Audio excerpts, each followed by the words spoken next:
Good evening and welcome to Just In with Sammie Wells and Tommy Scott.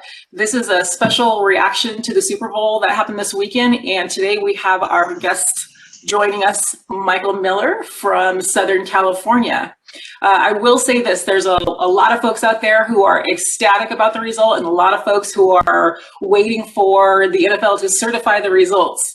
Michael, any thoughts? Um, I think the naysayers just need to accept it.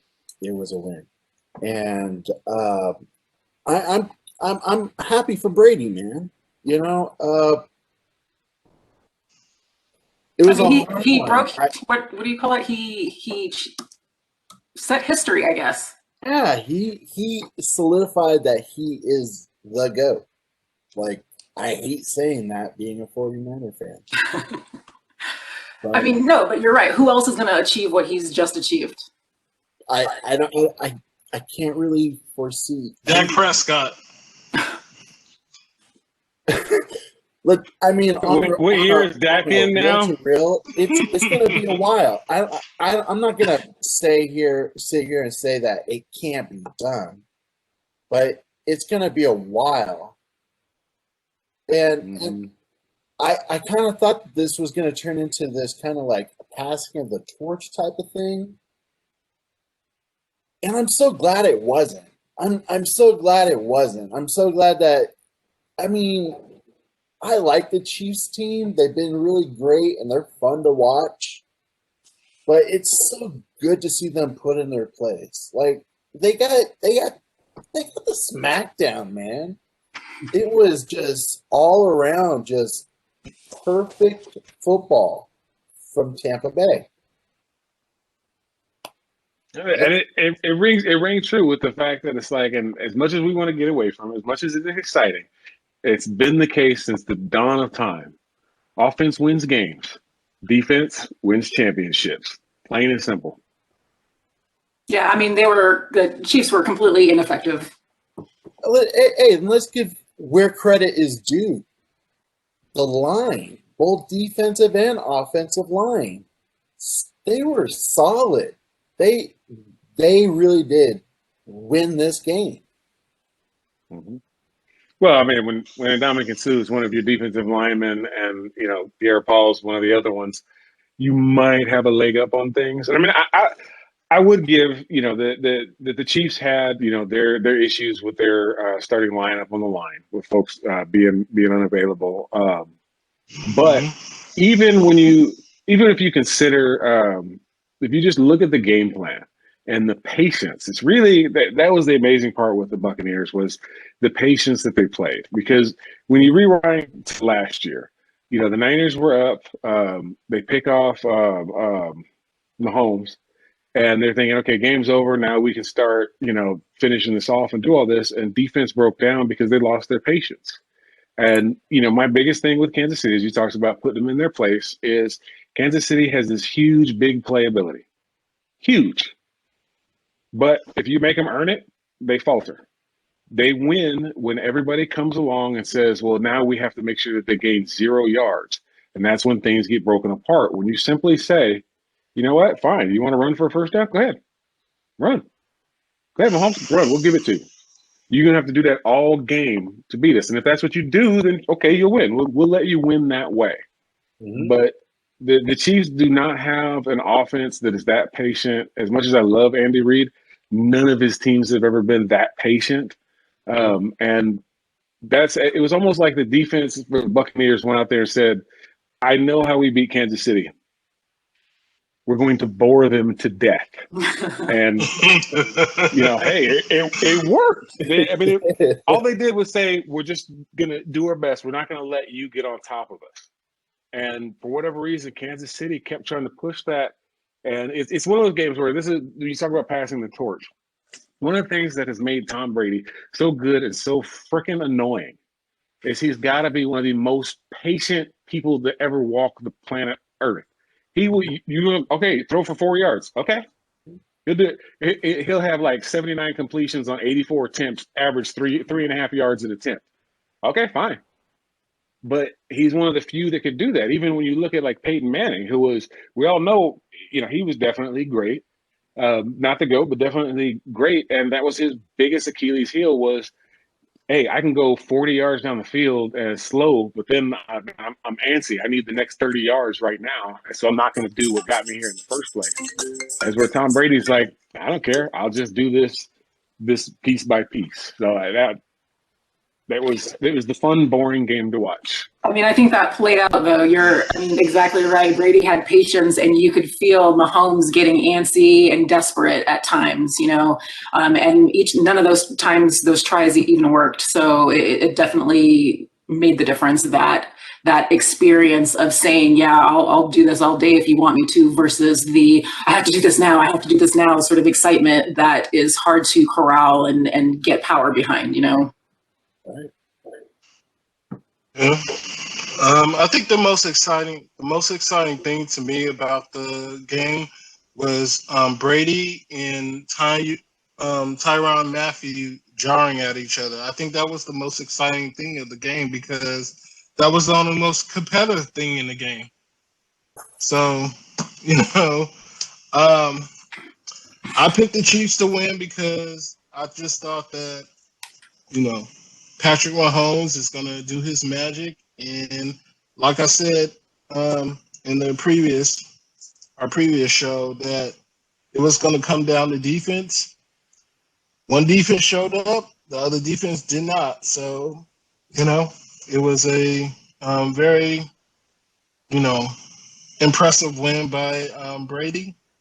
And you got to give it to him. I'm not going to say nobody can catch him, that Patrick Mahomes can't catch him. But, Brady proved that, I'm going to do whatever I need to do to win.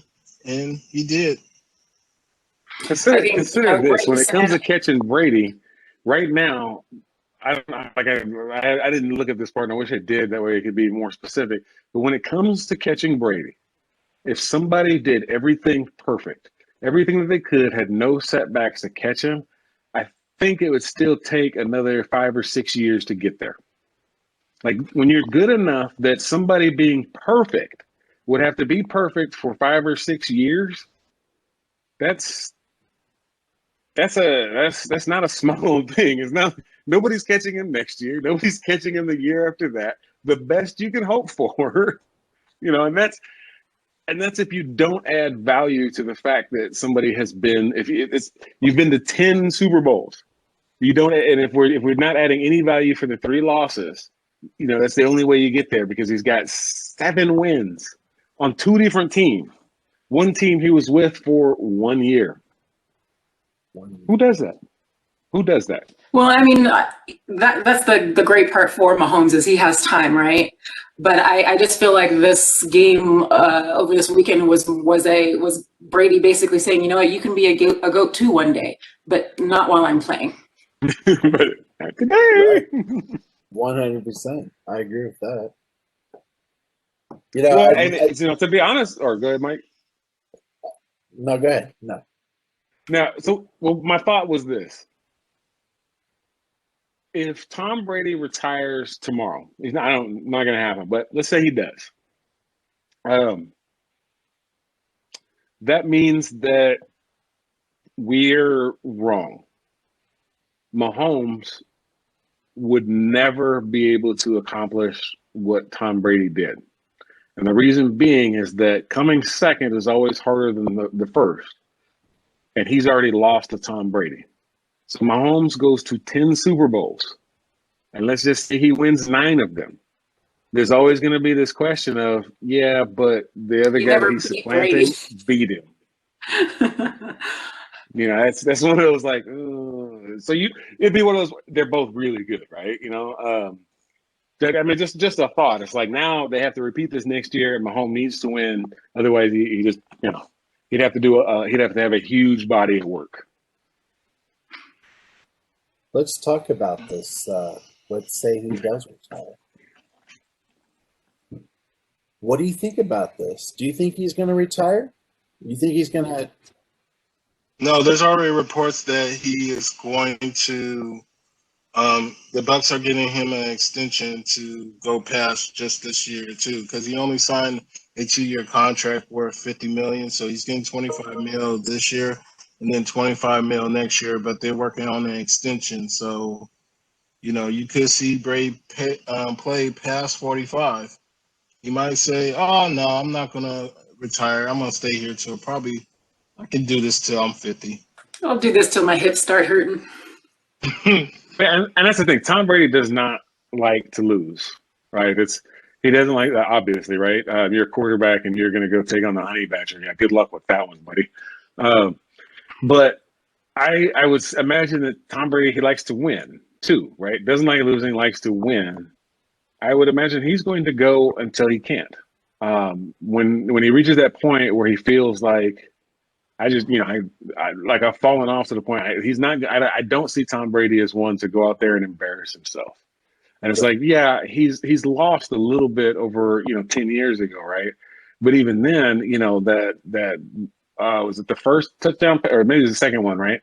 Man, that thing was on a rope. He just sent that thing on a laser, and this is somebody that doesn't have the arm that they used to have, and it's one of those, there's all the rumor mills and all that about or what's going on, what he says, this is what he's doing to stay in shape and to stay healthy. So if he stays healthy and he's still having fun, I have a hard time seeing him going anywhere. But you never know. I mean, he could wake up tomorrow and be like, Yeah, I mean, I think that's the issue, right? Is there's a Facebook meme going around comparing Brady and Mahomes, and Brady is basically pulling the team, whereas Mahomes is guiding the team, right? So as long as Brady can have that impact on a team, like I'm here and therefore we're going to win, he can still reduce to the point where he needs the entire team to win and still be doing just as well as all the other teams, right? And so it does become unless he gets hurt, this is really entirely his decision at this point. No one's going to be pushing him out, in other words, just because of a number. Right. Well, and Tom Brady being Tom Brady, he could always start playing chess and just say like, I'm just gonna disrupt the entire league. What I'm gonna do is I'm gonna tell the Bucks, I want you to trade me, and I want you to get top dollar. So one of these other teams is gonna give the Bucks some high money, some big picks. Bucks can go find their franchise, their future franchise quarterback. He can go to another team, win a Super Bowl for them, and repeat, and be stuck in this spot where he has shaped the NFL for years and years to come. I mean, I'm just. To have the power of that. How many teams can I get to win a Super Bowl before I retire? Yes. I mean, I'm like, who? It's nuts. It's nuts. I mean, that's just it's an amazing feat. So, but but one of the things that we all saw, and it's still always going to be that thing, is the pass interference calls. And so just to bring that one up, when I was looking at them, they were what I would call what's the word? Tic-tac. Right? These were overall situational calls. Except one play. Because the guy didn't even touch him. The guy didn't even touch him. And he tripped on his own. So the situational calls, this is how that works. The Chiefs, did they watch film on the Buccaneers? Yes. They did. Did the Buccaneers watch film on the Chiefs? Sure. Do you think the refs didn't watch film on both of them? Because one of the things and one of the big complaints that a lot of opposing teams have had against the Chiefs all year is they are very, very, very physical on defense. And I'm a defensive guy, so I don't mind the physicality.